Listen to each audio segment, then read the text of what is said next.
Thank you for joining us tonight. I'm Rachel Williams. Chief Meteorologist Scott Covert is in the Weather Center with a first look at this week's forecast.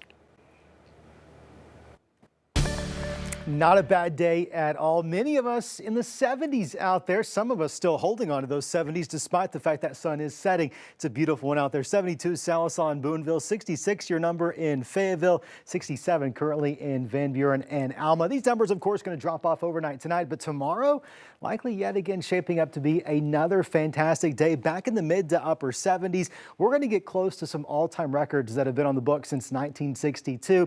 A lot of sunshine out there. Unseasonably warm winds are going to be out of the southwest, and that's part of the reason why it's going to be as nice and warm as it is out there, but it could get breezy, especially there in the afternoon. Those winds could exceed 15 to 20 miles per hour. So not only are we tracking a really nice day on tap for you tomorrow, there are going to be a couple more days of some nice weather before we start to see some changes. It's all part of a tricky cold front. We'll track that together, and we'll also have to talk about Old Man Winter, set to make a return up in the next several days. We'll have a look at when here in just a few.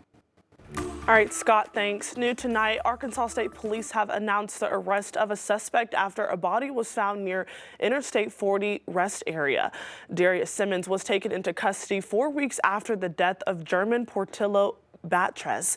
The victim's body was found near the rest area by Ozark, and state police investigators say Simmons was arrested in Michigan and is charged with first-degree murder and aggravated robbery. He's still awaiting extradition to Arkansas. Well, this morning, the Gravette Fire Station, along with the Gravette Women's Auxiliary, hosted a pancake breakfast to support firefighter Tyler Shambles, who was severely injured in an off-duty motorcycle accident last week. 5 News reporter Parker Abels joins us now to tell us more about the event. And Parker, what is Tyler's condition right now? Well, Rachel, Tyler is still in the hospital, but people from across Northwest Arkansas and even some people from Oklahoma and Missouri came to support him and his family this morning, and all the proceeds earned at this morning's breakfast went directly to the Shambles family. Before the breakfast today, the fire department already raised around $4,000, but after they boosted it all the way to nearly $15,000 as hundreds of people showed up to the event, many donating to the cause. And the good news keeps coming in for Tyler as Travis Harp, the director of EMS and operations for the Gravette Fire Department, says that Tyler's health is already starting to increase. As of last night, they did a procedure and they put a stent in his head so he could drain some of the pressure off of his brain. His intracranial pressure has returned to somewhat normal, and they anticipate within the next couple of days taking him off of life support. If you'd like to donate, you can go to the Gravette Fire Department's Facebook page as they have many options on how to help. Parker Abels, 5 News. All right, Parker, thanks. Happening this week, Oklahoma state lawmakers return to the Capitol to start their legislative session. More than 3,000 bills have already been filed for consideration this year. Governor Kevin Stitt is also scheduled to give his state address, and he's previously suggested a 0.5% income tax cut for individuals and businesses. In Arkansas, lawmakers are 3 weeks into the session, and tonight we're revisiting with our area's legislators about bills they're working on. 5 News reporter Jose Carranza spoke to Senator Bart Hester and House Representative Diana Worthen Gonzalez.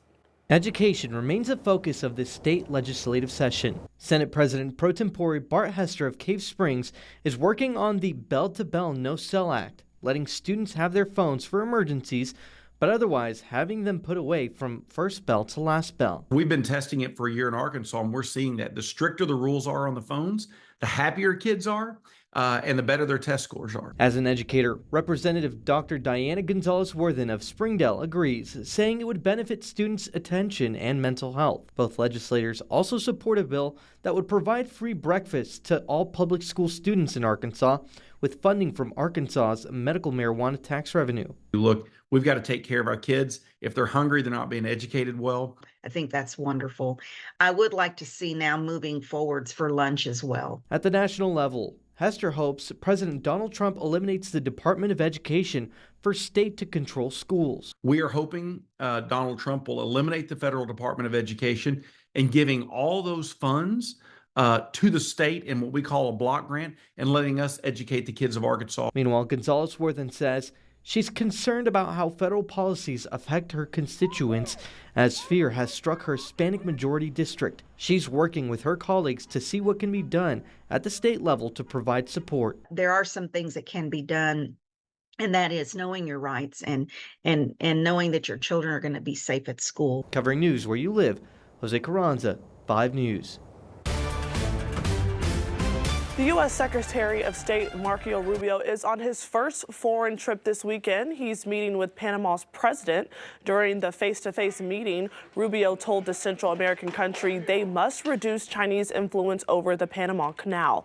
The country has previously resisted pressure from the White House over management of the canal, which is vital to global trade.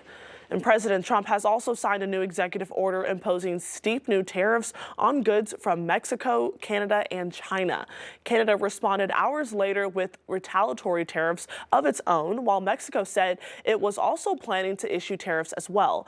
CBS's Chanel Call has the latest on how it could impact American consumers. President Trump declared an economic emergency in order to place duties of 10% on all imports from China and 25% on imports from Mexico and Canada. The tariffs are set to go into effect on Tuesday. The president's actions involving the largest U.S. trade partners drew swift condemnation from Democratic leaders. I think we might want to call this the Donald Trump Super Bowl tax, with the big game coming next week. If you know, avocados, tomatoes, beer from Mexico, price is going to go up. What's that going to mean? Higher prices for New Yorkers, higher prices for Americans. It's going to affect almost everything.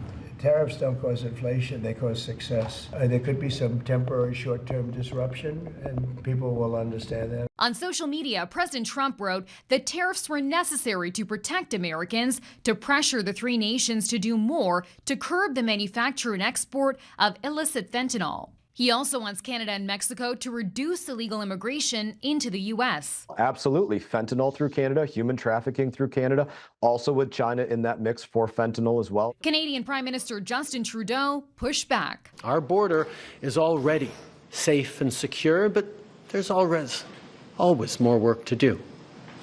Less than 1% of fentanyl, less than 1% of illegal crossings into the United States come from Canada. Trudeau also said Canada would slap 25% tariffs on up to $155 billion on goods, including alcohol and fruit. Chanel Call, CBS News, New York.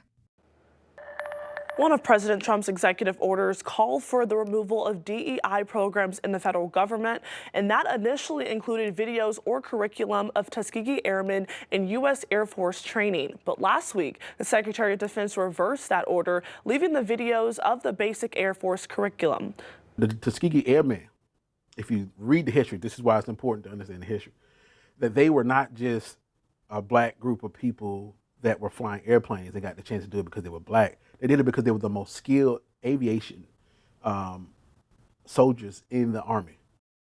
Tonight at 10, we take a deep dive into the history of the Tuskegee Airmen and female World War II pilots who played an important role in the military. We'll show you how the community is remembering their legacy.